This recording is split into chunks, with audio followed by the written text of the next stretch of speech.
The Agenda with Steve Paikin is made possible through generous philanthropic contributions from viewers like you. Thank you for supporting TVO's journalism. Tonight on The Agenda. We are on a very, very dangerous path. What we've seen in Gaza, as horrific as it is, would pale in comparison to what we would see if an all-out war broke out between Hezbollah and Israel. Then, later on The Agenda. There were crooked cops, there were crooked lawyers, there were crooked judges, there were crooked politicians. Everybody was in on it.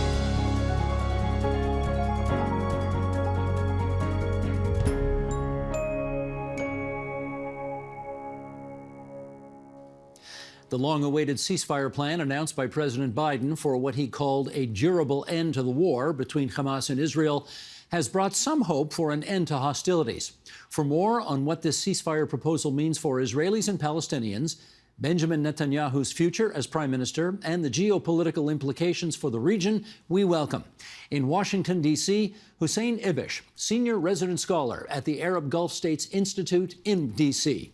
In Waterloo, Ontario, Besma Momani, professor of political science at the University of Waterloo and senior fellow at CIGI, the Center for International Governance Innovation. And here in our studio, Janice Stein, the Bellsberg Professor of Conflict Management and founding director of the Munk School of Global Affairs and Public Policy at the University of Toronto. Janice, great to have you back in that chair. And to our friends Hussein and Besma, it's great to have you back on the program as well. Let me just do this quickly here off the top. Reminding everybody what's in this plan so far.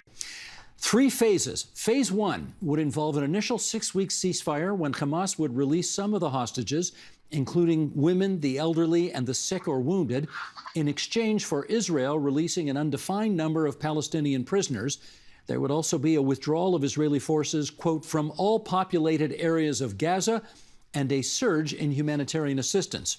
Then to phase 2, which would see all remaining living hostages released and the withdrawal of all Israeli forces from Gaza as part of, quote, a permanent cessation of hostilities, but the latter would still be subject to further negotiations. And then phase 3, where the remains of any dead hostages would be returned and a major reconstruction plan for Gaza would commence.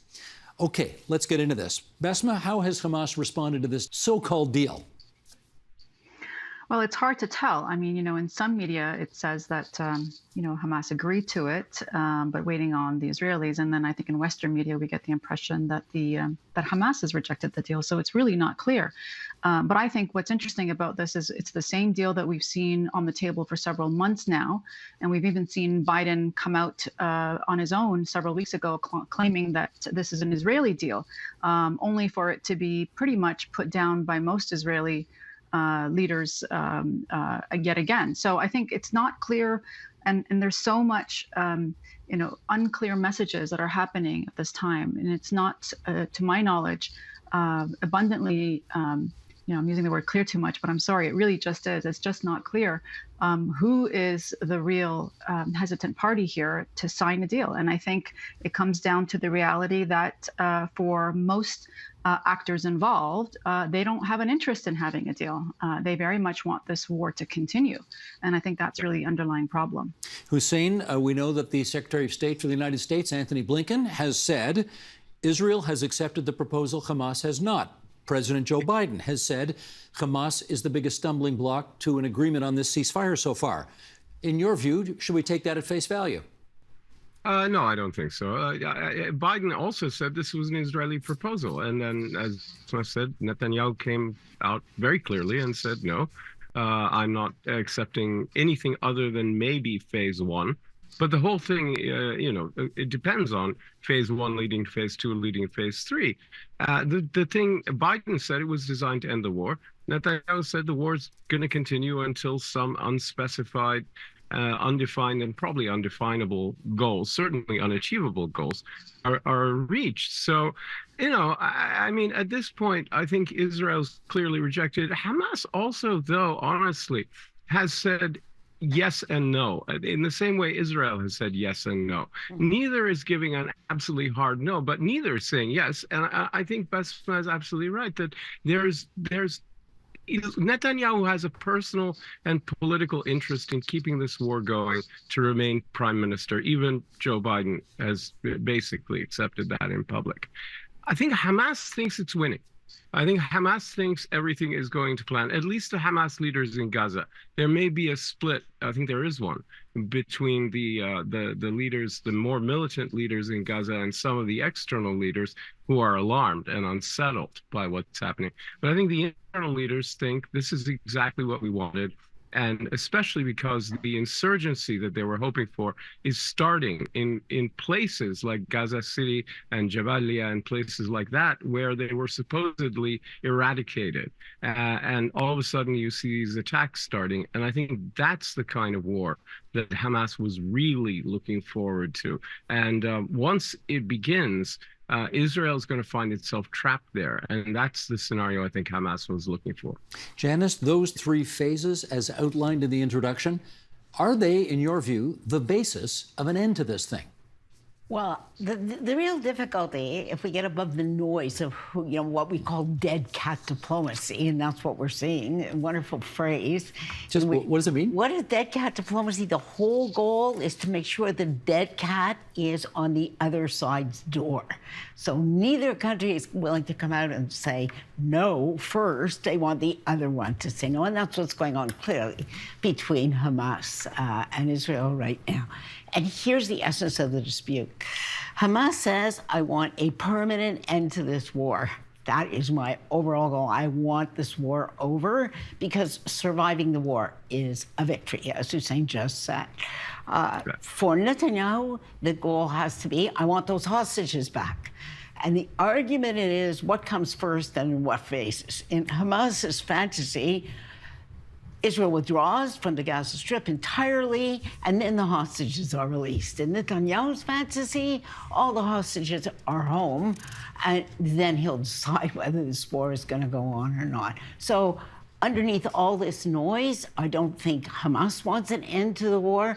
And I think they think they're winning not only because there is an insurgency, because how big that insurgency will be, how damaging is yet, it's hard to predict, but because the damage to Israel internationally is so massive that, in fact, it's a victory, even were there not to be an insurgency. Israel's unquestionably losing the public relations war. There's no question about it, and the damage is enormous, and more is yet to come. So it's from that perspective that, Yahya Sinwar allegedly said, well, we have in correspondence, we have Israel exactly where we want it. If you think time is on your side, you don't make a deal.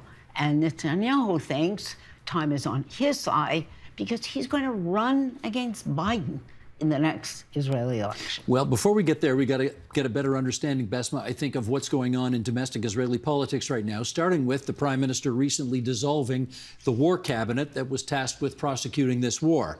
Give us some understanding of why that happened. Well, I mean, I think for those who have been following Israeli politics and the inside drama, there's been a lot of disagreement within the cabinet, certainly. But I think what we need to take away from this, and what I think I'd like to impart, is that this is a very, very radicalized cabinet. The far right in Israel has gotten stronger and stronger, and they are increasingly the loudest voices. And I would even say, I mean, if we just look at public opinion polling within the country, we've seen an absolute turn to the right. I mean, there's almost sad to say no more peaceniks left. It's really hard to find the so-called left in existence anymore. And what we're seeing, I think, in terms of this cabinet now, and just yesterday, it was really quite startling to see Smotrich talk about, we need to wipe out Gaza and to completely remove the entire population through immigration.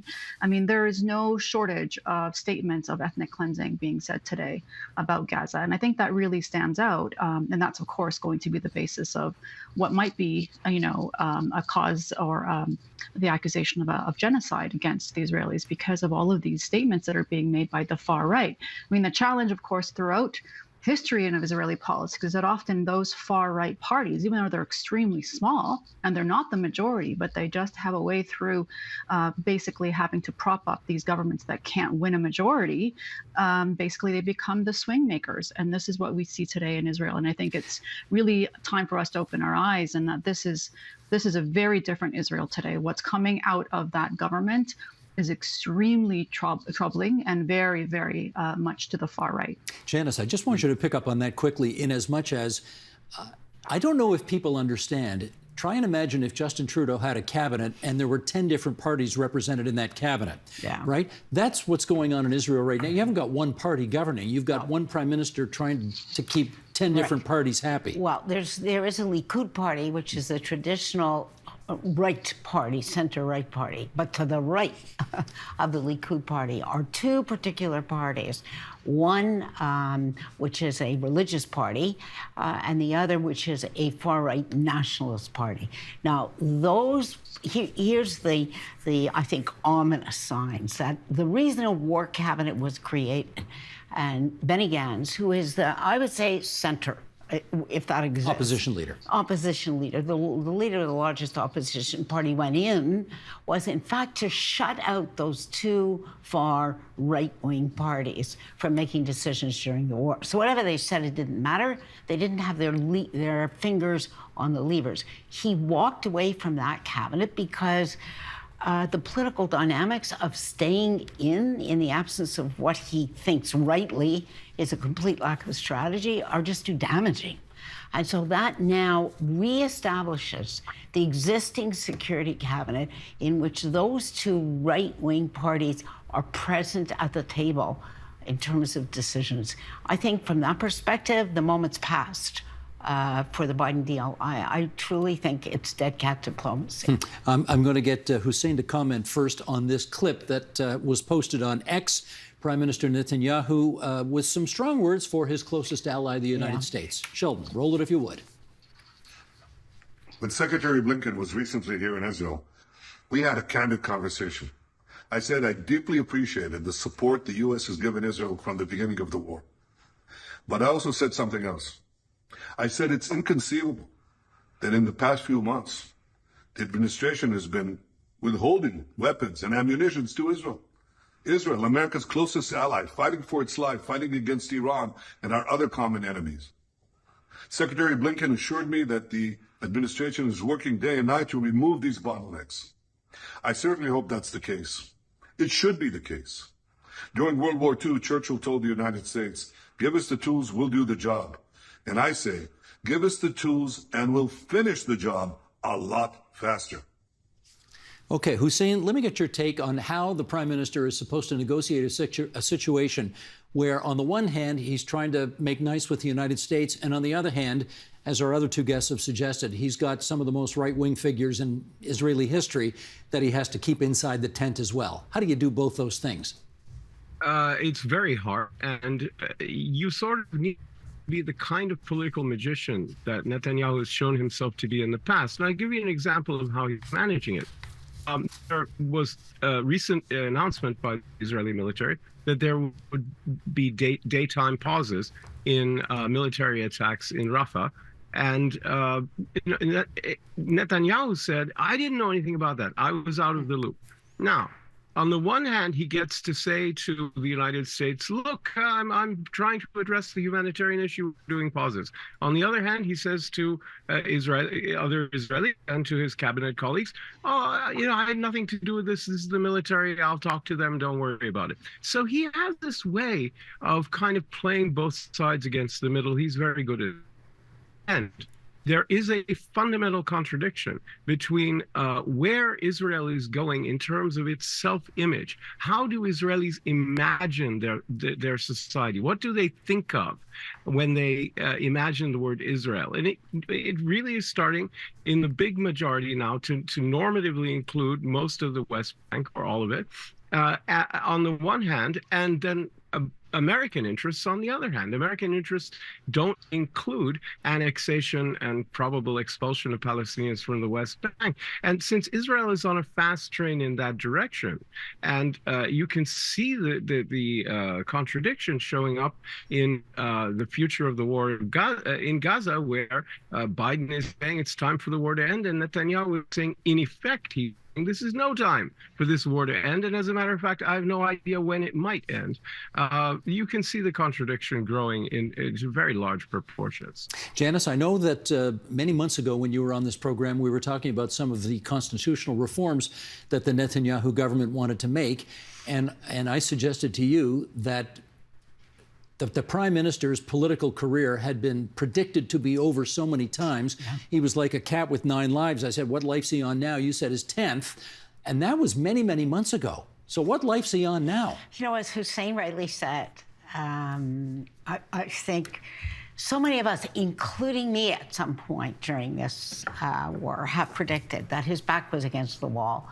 And it's not a reasonable argument to make when you look at the growing thousands and the size of the crowds are growing in the streets, which is something we all often miss in the middle of all this noise, that are actually calling for an end to the war because they want the hostages released. That's why.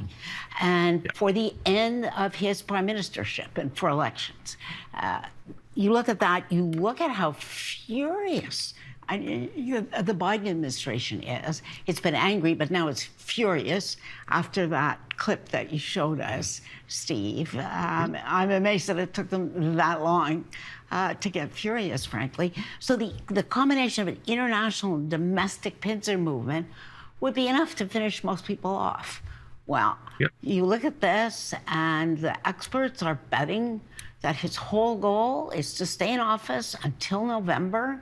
He's made a huge bet on a Trump presidency. I thought Trump didn't like him. Trump is still mad at him because he called Biden to congratulate Biden on winning the election 3.5 years ago. He did, but you notice the invitation that Mike Johnson gave him to come and address. The speaker, he's going to address Congress. In July. I think actually this is a misread of Trump. But this is the bet that Netanyahu has made this time. Let's talk shifting alliances here. And Besma, I'll go to you first on this. To what extent do you think the war in Gaza has realigned who the key players are in the Middle East right now? Well, somewhat. I mean, certainly I think it's elevated the regional power of the Saudis, undoubtedly, and shifting away from the United Arab Emirates. And that's partly because the Saudis feel like they have a big carrot still, which is normalization with Israel. And in many ways, I think they're looking at the UAE as though they made a mistake. They normalized with the Israelis, a lot of fanfare, and that bought them nothing in terms of persuasive power over the Israelis to stop this war against Gaza. And so I think they're going to hold out. They're going to hold out to the last moment. I think those who, and including myself, perhaps misread Mohammed bin Salman thinking he would sign the minute that his father passed. I think that's actually looking less and less likely because of October 7th. And now what we're going to see is the Saudis holding out, and what they're asking from the Americans is immense. Everything from a security pact to also, a civilian nuclear program. I mean, it's pretty high stakes for them. And I think that's really the biggest takeaway. The challenge, I think, with some of the other parties in the region is just that they're facing their own challenges. I mean, Sisi, in Egypt might have looked a bit strong because he's able to be an important, interlocutor in the whole, getting humanitarian aid into Gaza. But the reality is the country is suffering economically and immensely at the moment and doesn't really have a lot of clout regionally as a result. So I really think it's the Saudis at most.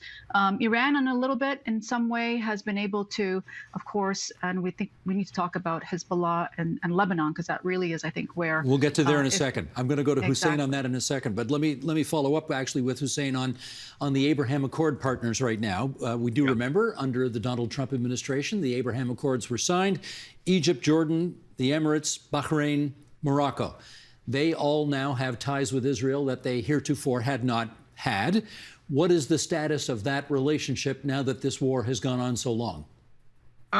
It's holding steady because it brought, especially for the UAE and Bahrain, which were the two main countries that were involved in the Abraham Accord framework. The bilateral with Israel has brought a lot of benefits. And they were relatively satisfied with the benefits that they got. They found that they've been able to manage the public opinion blowback, even though it's been difficult.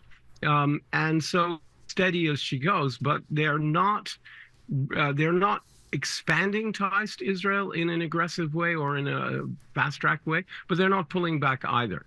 And that's basically where it is. I think all eyes are on Saudi Arabia, as Besma was saying. Okay, now let me go to Janice on the issue Besma brought up, which is we certainly have been hearing the most about the war in Gaza. What we're hearing more about lately, but what has also been going on, is a second front in this war up in the north between Hezbollah operating out of Lebanon and the Israeli Defense Forces operating in the north of Israel. And there are hundreds of rockets coming out of Lebanon towards Israel in that time.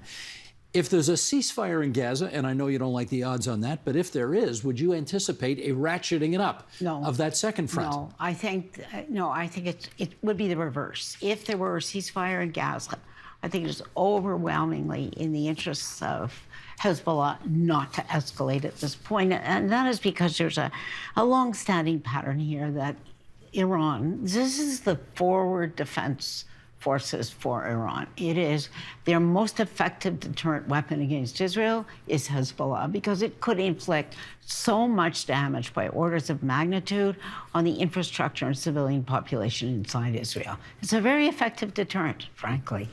And Iran does not want to sacrifice that deterrent.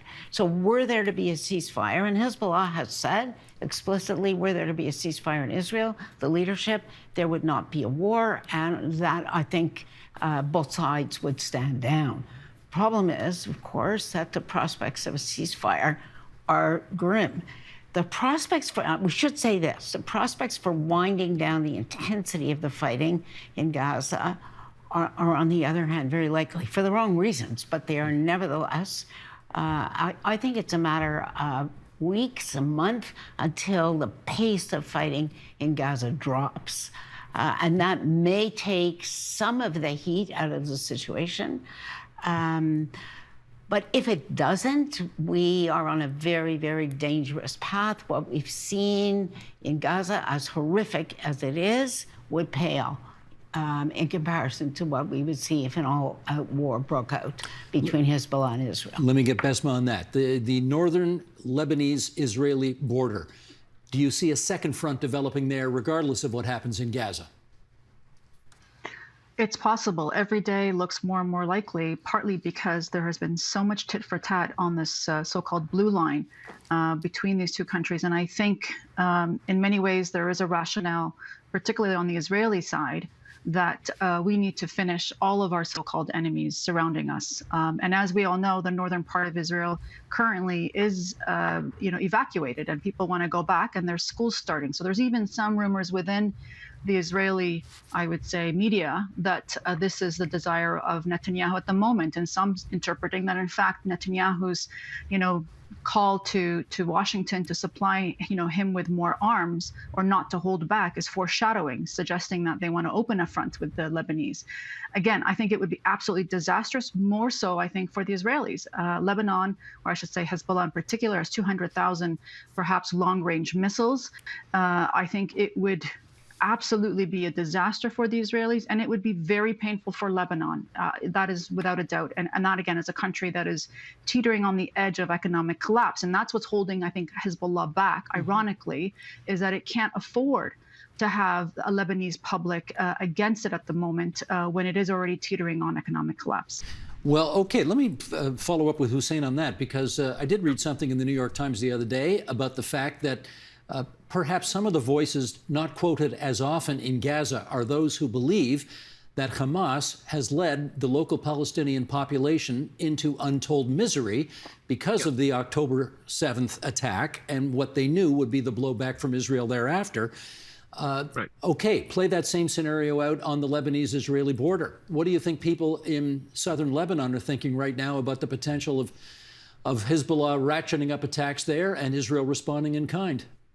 Well, it's not just southern Lebanon; it's all of Lebanon, and I completely agree with Basma that the Hezbollah doesn't have a leg to stand on in terms of willfully launching an aggressive war against Israel in terms of Lebanese public opinion, and they have to operate within the Lebanese context, right? They don't exist in a vacuum.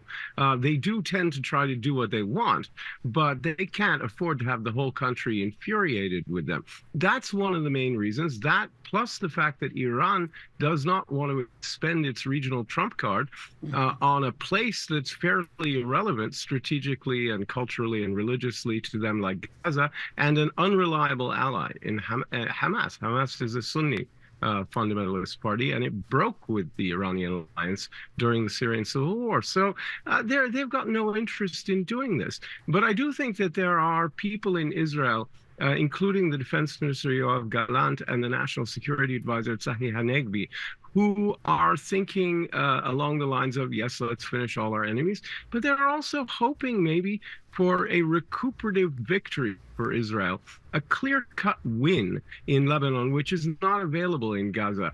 That would be the height of folly. Obviously, there's a lot of people in Israel who don't agree with that. The Biden administration has given a hard no to it, so it hasn't happened.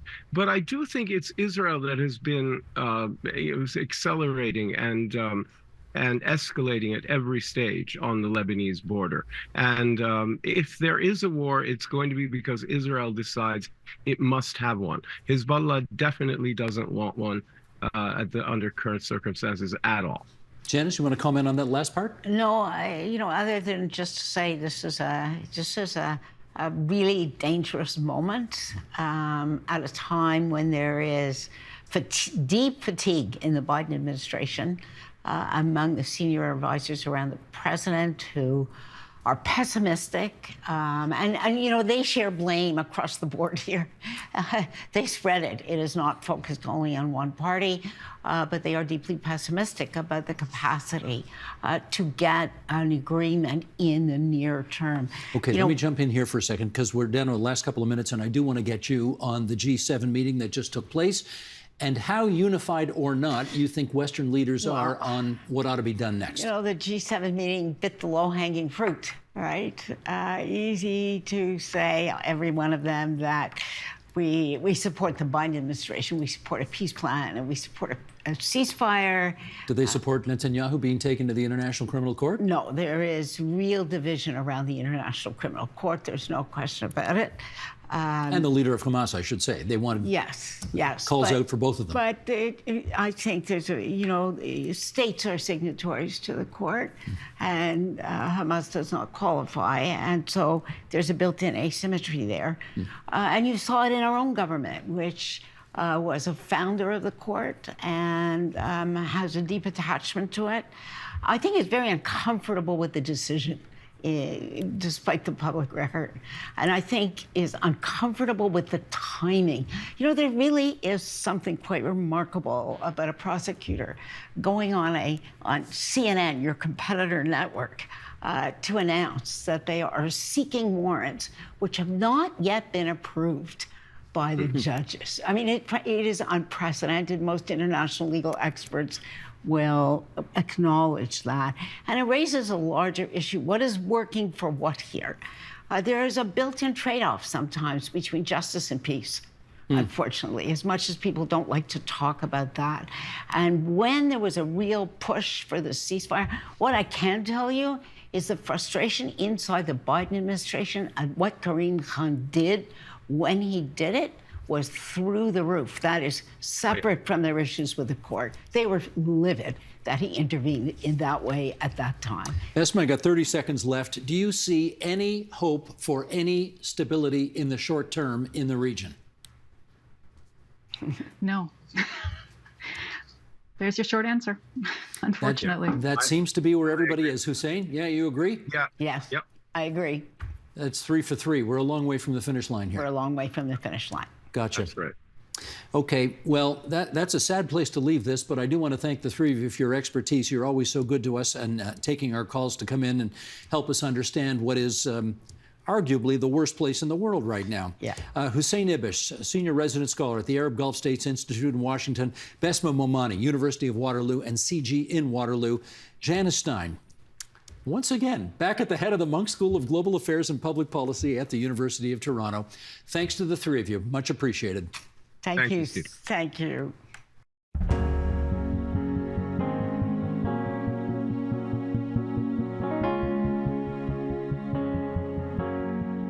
In 1911, a northern Ontario boomtown that had sprung up around massive new gold mines was incorporated into a bedroom community called Timmins. In the years that followed, those mines and the people who worked in them drove the local economy in more ways than one, and not all of them on the level. In fact, theft was so common it created a booming black market in illicit gold. Well, the once thriving underground economy and the people who populated Timmins, the villainous and the virtuous alike, are the subjects of a new book. It's called City of Thieves, written by veteran Northern reporter Kevin Vincent. While the book is fiction, it's based on real events that he has researched and documented since 1984. And Kevin Vincent joins us now from Timmins, Ontario. And Kevin, it's great to meet you. How you doing tonight? Steve, I'm doing fantastic. It's a real thrill and an honor to be on the agenda with you to talk about this. It's a pleasure to have you. Now, let's go way back here. Let's go back to 1909. Give us a sense of how much gold there actually was in Timmins at that time. Well, the Dome mine was discovered at that point, and they had what they called the golden sidewalk. It was literally a 2-foot wide vein of gold that was absolutely staggering. And of course, it created the biggest gold rush, I think, in Canadian history. And if you think about the pioneer wagon culture that started in the 1800s and moved its way across the United States and up to the Yukon and Alaska, well, that wagon train pioneer culture ended up in cobalt, and then it literally ended in Timmins. Well, let's talk about something that I suspect a lot of people watching or listening have never heard of before, so I'll get you to define it. What is high grading? So high grade refers to visible gold, high grade gold. And when you engage in stealing it, you become a high grader. And a high grader can be anybody from a miner to a shift boss to a mine manager to a contractor, or even it can be somebody that is a business person or a business owner out in the community that is accepting the high-grade gold as a form of payment in exchange for goods and services. How exactly do you steal gold out of a mine? It's really limited by your imagination, Steve. It's not particularly easy to walk out with some of it in your pocket. But it's bought and sold underground, and so-called trusted employees who are not subject to search every time they go underground or having to strip down naked to go through the showers. They call it the dry, where you leave your work clothes on one side and you pick up your street clothes on the other. To prevent theft. That's what the dry was supposed to do back in the 1930s when it was created. It was supposed to stamp out high grading. Well, all it really did was create more innovative ways to remove the gold from the gold mines. And by the way, it's not just Timmins. It's Kirkland Lake. It's Red Lake. It's Rouyn-Noranda. It's Val-d'Or. It's all the gold mining communities of northwestern Quebec and northeastern and northwestern Ontario. And was basically everybody in on it? That's why the book is called City of Thieves. Everybody was in on it. Everyone from the politicians. There were crooked cops. There were crooked lawyers. There were crooked judges. There were crooked politicians. Everybody was in on it. And very few people went to prison. A few people got jail sentences, 30 days, 60 days, 90 days, and some fines, but very few people were ever sent to prison for long terms. And besides Timmins, where else did the gold end up? Well, the gold would find its way across the border. It would end up in Detroit or Buffalo, Montreal, Toronto, New York. A lot of it would end up overseas.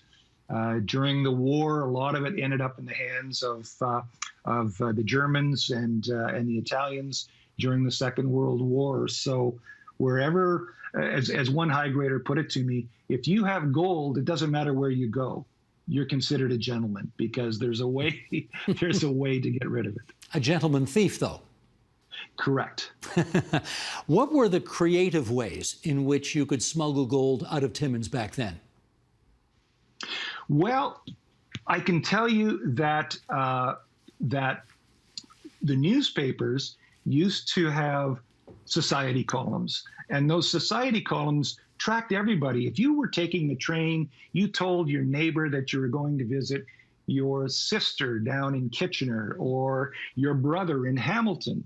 And so the high graders, the people that were the organizers, the organized crime syndicate, they would scan the newspapers and see, oh, well, Steve Paikin's sister is going to visit him down in Hamilton. Let's talk to Steve's sister and let's get her car serviced in Timmins. So you would bring your car to a service station. They'd take care of it for you, make sure it was well taken care of. And then they'd say to you something like, well, why don't you stop and get a car wash in Barrie? And when you go to that particular car wash, just leave your car there. Oh, by the way, here's half of $100 bill. And when you get your car washed and come out the other side, you're going to have the other half of that $100 bill attached to it. So you could claim, as a school teacher or a bank teller that all you did was you took your car for a car wash. I don't know how the gold got in there. So people were knowingly used as transporters for this stolen gold. And that's true, by the way, of Kirkland Lake and Red Lake and Timmins. It's endemic. So these were gold mules, as the expression goes today. Is that right? That is correct. And some of it was quite substantial. Some of it was in the hundreds and hundreds and even thousands of ounces. And as one old reporter put it to me many years ago, he said, listen, with thousands and thousands of miners out there involved in high grading and the stealing of gold, it's virtually impossible to put an end to it or to put a stop to it. The OPP tried. They created a high grade squad or a gold squad back in the late 30s that lasted probably 20 years. They've restarted it a couple of times, but they've never really put a dent in this industry. Well, let's just try to figure out more about how endemic this really was, because I guess there was the sort of regular above-ground economy that took place in Timmins back in the day, and then there's this sort of part of the underground economy which is deeply entrenched, which everybody's sort of in on, but nobody really wants to acknowledge. What kind of stories can you tell us about how much a fabric of the underground economy this really was? My favorite story when I'm asked that question, Steve, is to refer to Greg Evans. Greg Evans was a lawyer in Timmins in the 1930s and 40s and 50s. He eventually became the Chief Justice of the Supreme Court of Ontario. He also sat on he was the lead justice on the Donald Marshall inquiry. He defended hundreds of high graders across Northern Ontario. And at one point, he gave a speech to the Chamber of Commerce in Timmins, and he said, we have a great secondary industry here in Timmins if they just leave it alone. and so there are stories when a miner would die and his house would be put up for sale, or perhaps that house was about to be torn down. You would literally have volunteers from the community who would go to help tear down that house, because they would be looking for gold. They would be looking for stashes of gold. There are suggestions that the safety deposit boxes of all the banks in Timmins, that if you had the opportunity to go through these safety deposit boxes, whether it's the Bank of Montreal or Scotia or CIBC, you would find significant stashes of gold, rainy day gold that people have collected over the years. Now, you mentioned the Ontario Provincial Police did take efforts to sort of get to the bottom of this, but I don't know if you can put a percentage on it, but what percentage of the cops do you think were sort of in on it, and what percentage were genuinely trying to put it to an end? Bear with me on a quick story. In the 1980s, there was a huge fire in downtown Timmins, and the fire marshal that investigated that particular that particular fire was the son of the original Gold Squad investigator, a sergeant by the name of Bert Brainey, rather. His son, John Brainey, was a fire marshal. He told me a story about this fire investigation into a fire in the 1980s in downtown Timmins. And the building was owned by two people that were suspected of being involved in the high grading or gold smuggling world. They became very large real estate owners as well, by the way. And when this fire marshal's father died in the 1990s, the funeral director in his father's wallet found a business card. And on that business card, it said 1 free ride, and it had some initials on it. And so when the fire marshal was investigating the fire, he had to interview the two owners of the building, one of which was known as the godfather of gold smuggling and high grading in Timmins. And he confronted him after the interview, and he said, listen, he says, do you know who I am? And he said, no. He said, my name is John Brainey. I'm the son of Bert Brainey. My dad was the head of the Gold Squad back in the 1930s and 40s. And he said, Bert Brainey, wow. He says, he was such a good cop. He says, we could bribe everybody else, but we couldn't get your dad. Where did you find that card? And he said, it was in my dad's wallet. He says, well, what was it for? Can you tell me? And he said, well, I can tell you it wasn't for a ride at the circus.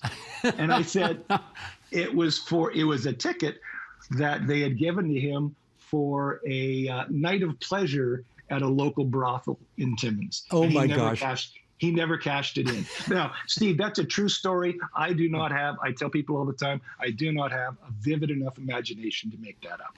That is great. What a great story. Now, somebody else that people would have heard of is a guy by the name of Jimmy Hoffa. And my hunch is he was not the same as the guy you just mentioned in terms of succumbing to the temptations of crime. There is a relationship, apparently, between Timmins and the former Teamsters head. What's that relationship? The brothel that I just mentioned was a famous brothel in Timmins on 6th Avenue. And there was a gentleman that ran that. I'm not going to share his name, but he started accepting gold as payment from the miners who were looking for a little night of pleasure. And he got so much of it that he decided that he was going to involve himself significantly in the gold smuggling syndicate. Well, this did not set well with those that were running the gold smuggling rackets.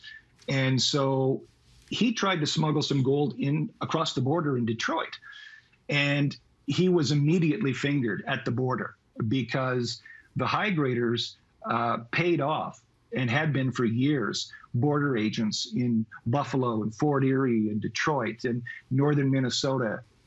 And they had him arrested. He was thrown in jail. He became friends with Jimmy Hoffa, who happened to be in the jail cell next to him. Now, the reason I know that is that the brothel owner's best friend was the former newspaper editor, the daily newspaper editor here. And he played pool with this guy in this guy's pool hall. And he said that there are pictures. And so this gentleman's eldest son became a lawyer. His second son was also a high grader, and his high grader showed me the picture one day of his father and Jimmy Hoffa together because Jimmy Hoffa had invited this brothel owner to come down to the Teamsters annual convention every year in Detroit because they became such good friends.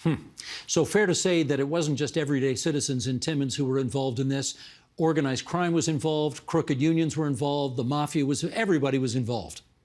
People have always asked me that question, why, are you going to name so-and-so? Are you going to name so-and-so? And at the end of the day, if I outed everyone that was involved, the entire city would be outed because everyone was involved. There was a period, Steve, in the 20s, 30s, 40s, 50s, and 60s that if you didn't have a set of scales under your counter as a business owner, you simply weren't in business because you were not going to get the foot traffic from the miners who had gold to spend in the local shops, in the local stores. Now, Kevin, you have written this book as a piece of fiction, even though the story you tell is true. And I want to ask you a couple of questions that emerge from that. Number one, Sure. Why did you take that approach? Why fiction as opposed to just doing it like a straight nonfiction book? Well, there are so many stories, Steve. I did the first two books that I did were called Bootleg Gold 1 and Bootleg Gold 2. Those books were nonfiction. And they were interesting, I think, stories in and of themselves, but they really didn't have the depth that you can put together in fiction. And they always say that, the fiction is closer to the truth anyway.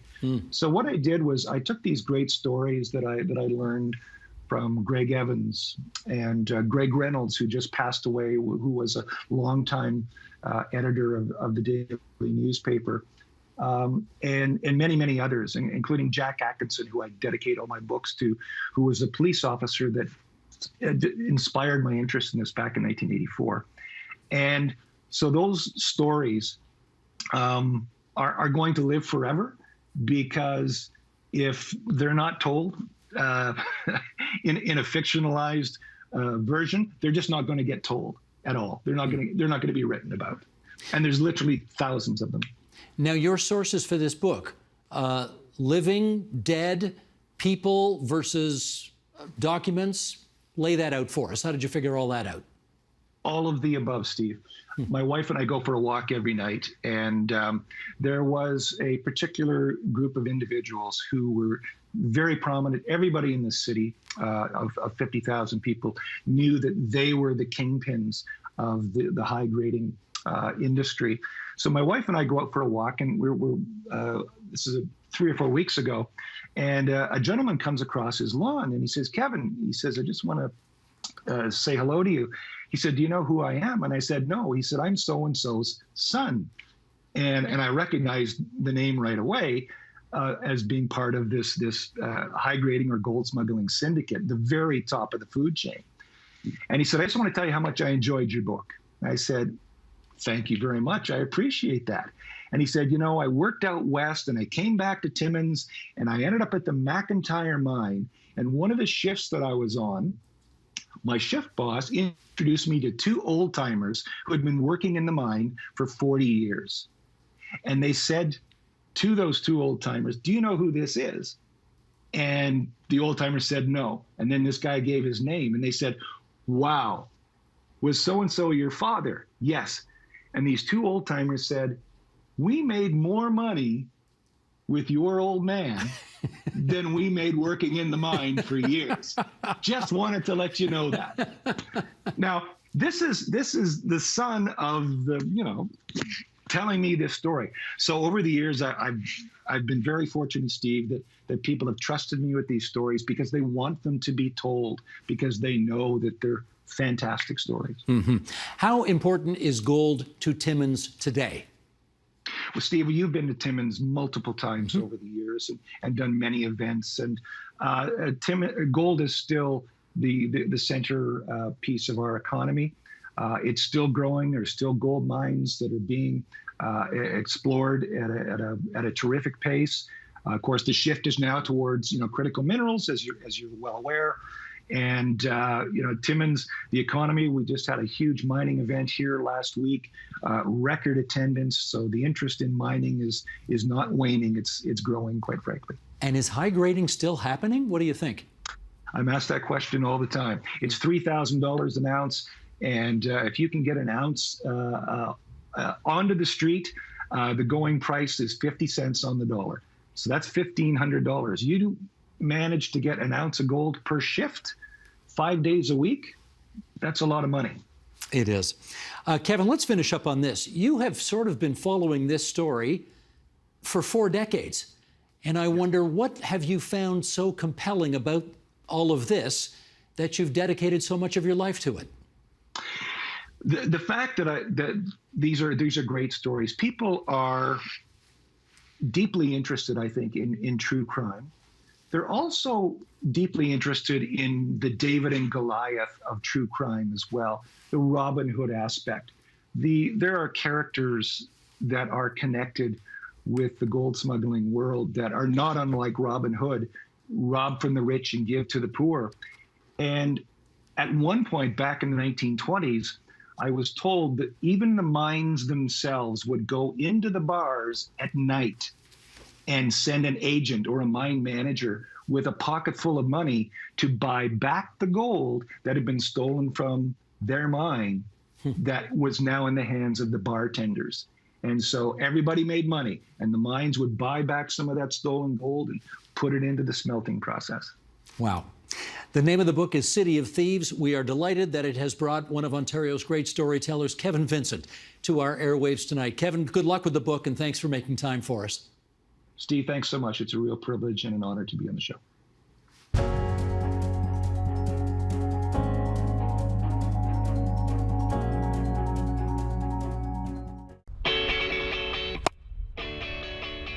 Meet Yuvraj Samra, widely believed to be the next big star in one of Canada's fastest growing sports, cricket. Cricket runs in Yuvraj's blood. Not only is he the son of immigrants from India, a country considered by many to be a powerhouse in the sport, but he's been swinging a cricket bat almost as long as he's been walking. I got into the sport through my dad. He introduced me to this game at a really young age. I was like 3 years old. He used to take me to his games, and that's where I got the interest in playing in cricket. Earlier this year, at only 17 years old, Yuvraj realized a long-standing dream when he was selected to represent the Canadian national team in an international tournament. Worked away down to deep third. He's going to get one. He's going to get more. He's going to get 4. Century for the 17-year-old, highly talented, left-handed Yuvraj Samra. Take a bow, young man. Soak it in. Making the team, I feel like it was an honor. It was a dream come true. Team Canada recently made its T20 World Cup debut against the US. And while Yuvraj is not on that roster, he represents a steady flow of talent ready to take the field for the national team. Canada's participation in the World Cup has put a spotlight on the sport here, but surprisingly, cricket has a rich history in this country. In 1867, Canada's first Prime Minister, John A. Macdonald, declared cricket the country's national sport. But you can even go further back. The first ever international match was played between the US, seen here, and Canada in New York in 1844. And in 1827, George A. Barber, an English schoolteacher, played a key role in setting up the Toronto Cricket Club and came to be known as the father of Canadian cricket. There are 3 forms of cricket, each format with its own set of rules. Test cricket, the oldest format, usually played over 5 days. One-day cricket, played over approximately 7 hours. And the newest and most lucrative format, 20-over cricket, or T20 cricket, played over 4 hours, similar to a baseball game. Cricket is played between 2 teams of 11 players on a large oval field. The center of the field is known as the pitch, which measures about 20 meters in length. The outer perimeter of the playing field is known as the boundary. When a team is fielding, all 11 players are on the field at the same time, 9 of whom are out in the field in various positions. There's one bowler, similar to a pitcher in baseball, and one wicket-keeper, who stands behind the stumps. Think of them as the catcher. And the team that's batting has not one, but 2 players standing on opposite ends of the pitch. Scoring runs in cricket can be done in a few different ways. To score 1 run, the batter hits the ball within the boundary and runs to the opposite end of the pitch, while their batting teammate runs in the other direction. Runs can also be accumulated without running the length of the pitch. If a ball hits the ground before touching the boundary, that adds 4 runs to the total score. When a batter hits the ball over the boundary, that adds 6 runs to the total score. Very good from Jimmy Neesham. There are several ways for the fielding team to get a batter out. If a bowler throws the ball and knocks off the bails of the stumps, if a fielder or wicketkeeper catches the ball before it hits the ground, similar to a flyout in baseball, The Renegades! No, stopped! or a batter is declared out when they're running the length of the pitch but do not cross the line before the fielding team knocks off the bails of the stumps. A match is won when one team outscores the other. Cricket is a global sport, played across 6 continents and over 100 countries, including Australia, England, India, Pakistan, South Africa, the West Indies, United States, and Canada. Yardley leading them, and here's Tom Dollery. Historically, there's a perception of cricket as a stuffy, colonial, upper-class sport. Despite its history and its popularity worldwide, cricket never really took off in Canada until recently. When I was playing cricket as a kid, nobody played cricket. It was a rarity to say you played cricket. 12 years old. Had played a lot of, you could call North American traditional sports, like hockey, baseball, and soccer. But again, seeing one World Cup game, it was India versus Pakistan game. In the 2003 World Cup, that inspired me to pick up a cricket bat instead of a baseball bat. Both John Stevenson and Rahul Srinivasan are hoping to change that and continue to grow the sport here in Canada. It's got one of the largest viewerships internationally. Fans from Pakistan and India and of course Australia, New Zealand, and the UK. It's not native to North America. It didn't originate from North America.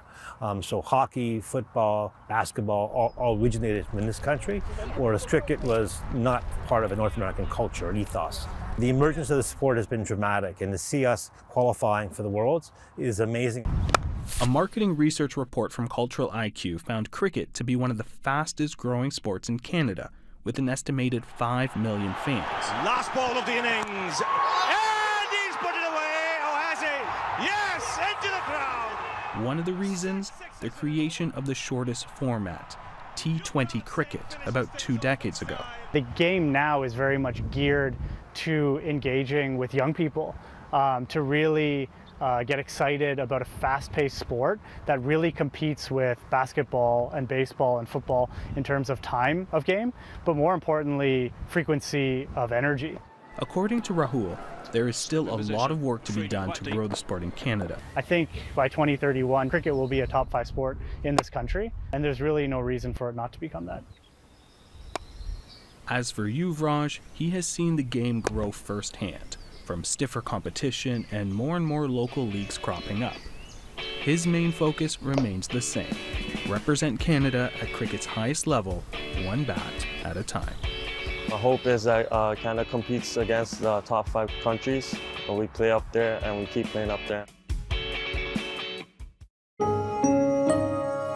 Tomorrow on the agenda.